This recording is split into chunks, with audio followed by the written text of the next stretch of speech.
আজ শুক্রবার সকাল থেকে হালকা হালকা বৃষ্টি শুরু হয়ে গিয়েছিল। দুপুর গড়াতে না গড়াতে বেশ ঝমঝম করে বৃষ্টি শুরু হয়। আর সকালের ওয়েদার দেখে খিচুড়ি খাওয়ার প্ল্যানটা আগেই ঠিক হয়ে গেছিল।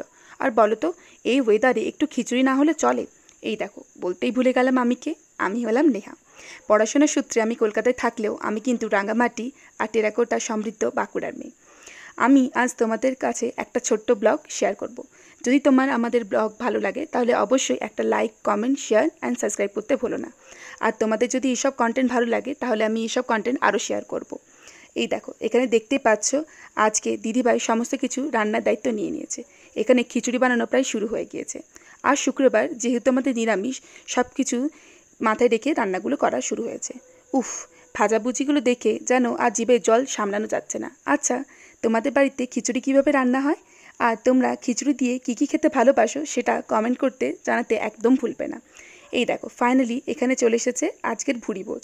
এখানে আছে খিচুড়ি, ফুলকপির বড়া, আলু ভাজা, পনির পকোড়া, চাটনি আর শেষ পাতে মিষ্টান্ন হিসেবে দই আর ছানার পায়েস।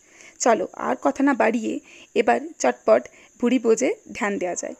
আর যদি তোমাদের আমার ব্লগটা আজকে ভালো লাগে তাহলে অবশ্যই একটা like, comment and share, subscribe করতে ভুলো না।